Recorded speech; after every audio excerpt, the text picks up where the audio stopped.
Assalamualaikum warahmatullahi wabarakatuh. Bertemu lagi kita pada hari ini bagi menyambung pelajaran kita dalam mata pelajaran ibadah tahun 2. Okey, pelajar-pelajar boleh buka pada muka surat 41 di dalam buku teks masing-masing. Sekarang kita akan belajar unit 6, adab beristinja. Unit 6, adab beristinja. Okey, adab beristinja yang pertama, sunat melangkah masuk tandas dengan kaki kiri. Kita nak masuk tandas, kita langkah menggunakan kaki kiri. Dan melangkah keluar dengan kaki kanan.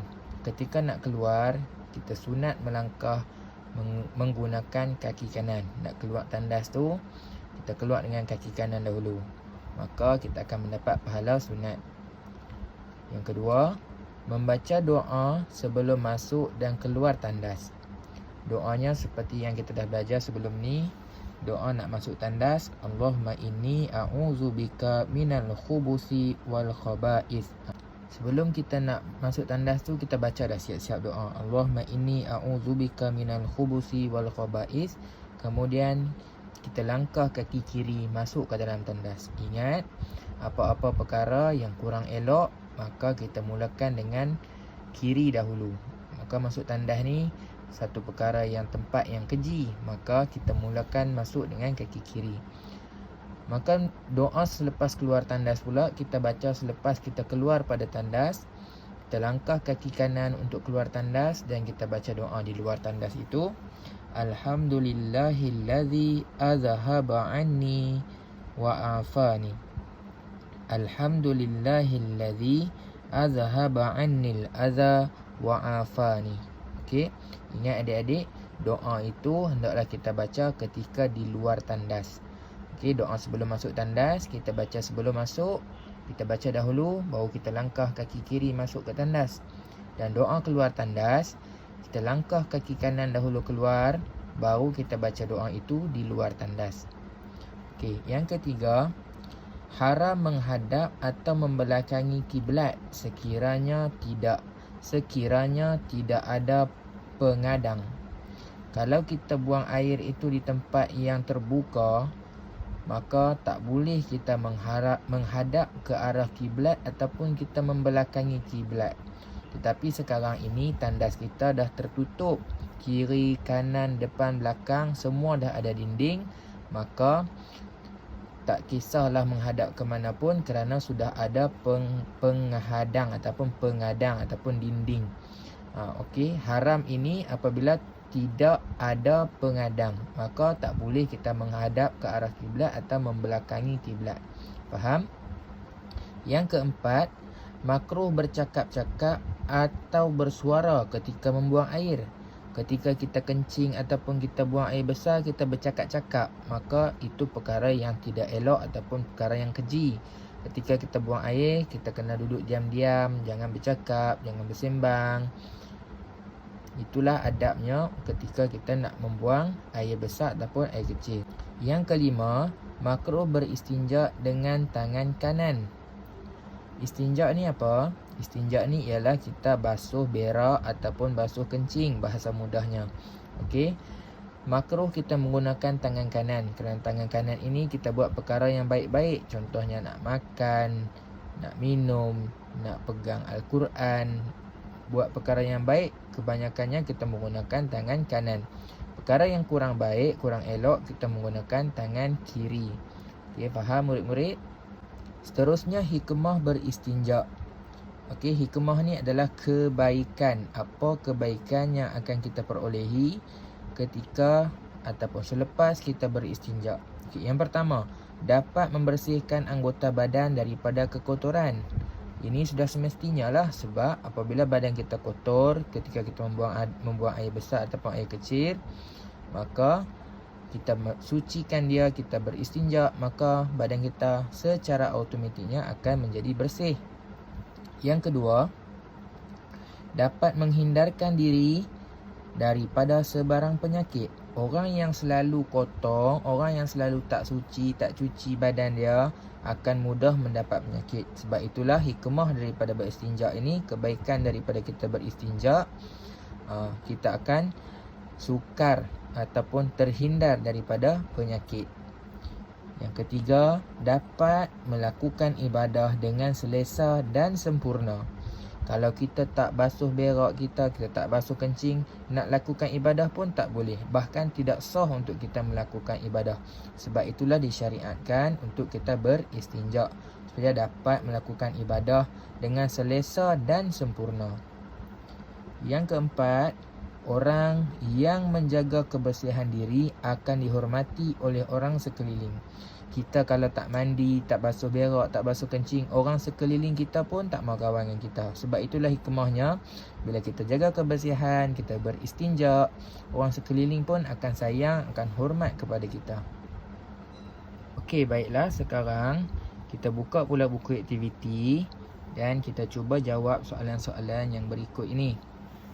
Baik, pada muka surat 28, arahannya ialah tandakan right pada penyataan yang betul tentang tujuan beristinja. Tujuan istinja. Okey. Nombor 1, supaya disukai rakan. Adakah ia betul?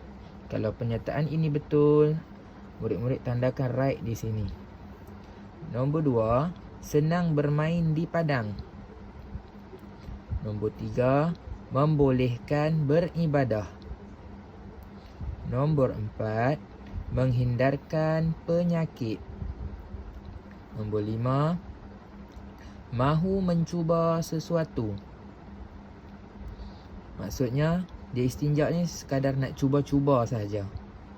Nak try tengok istinja ni best ke tak best ke. Yang keenam, supaya Allah menerima doa. Yang ketujuh, jimatkan air. Maksudnya dia istinja menggunakan batu contohnya. Tujuannya dia nak jimatkan air. Betul ke tak betul? Kalau betul, adik-adik tanda right. Kalau tak betul, biarkan kosong. Yang ke-8, sentiasa dalam keadaan bersih. Yang ke-9, menghilangkan bau busuk. Yang ke-10, mengelak perasaan malu. Okey. Seterusnya muka surat 29. Tuliskan jawapan yang betul. Ini ada ruangan kosong dan ini di bawah ini pilihan jawapan. Murid-murid tuliskan jawapan yang betul di sini. Nombor 1, istinja ialah 40 daripada najis. Istinja ialah bersih daripada najis. Istinja ialah bersuci daripada najis. Istinja ialah jauh daripada najis. Yang manakah suatu jawapan yang betul? Adik-adik tulis di sini dan bulatkan jawapan yang betul. Yang kedua, hukum beristinja. Wajib, harus, makruh. Nombor 3, boleh beristinja menggunakan daun teh, air kopi, kertas tisu. Yang keempat, batu yang digunakan untuk beristinja bilangannya mestilah genap, ganjil, pelik. Nombor 5, cara beristinja yang afdal ialah dengan menggunakan tangan kanan, tangan kiri, kedua-dua belah tangan. Seterusnya muka surat 30. Soalan yang ke-6. Yang manakah sifat alat-alat untuk beristinja? Alif, hendaklah kesat. Ba, alat beristinja lembab. Jim, alat bertulis nama Allah atau Muhammad. Soalan yang ke-7. Antara berikut, adalah tujuan beristinja, kecuali maksudnya yang bukan tujuan istinja, supaya mudah beribadah, supaya Allah menerima doa kita, supaya orang menghindari kita. Nombor 8, pilih alat yang dibolehkan beristinja. 1, 2, 3 dan 4 ada gambar yang diberikan. Nombor 1 gambar batu. Nombor 2 gambar kulit kayu. Nombor 3 gambar buku. Dan nombor 4 gambar tisu. Alif 1 dan 2, maksudnya 1 dan 2. Ba 1, 2 dan 4, maksudnya 1, 2 dan 4. Jim semua di atas, maksudnya kesemua ini. Baiklah murid-murid, itu sahaja PDPR kita untuk hari ini. Assalamualaikum warahmatullahi wabarakatuh.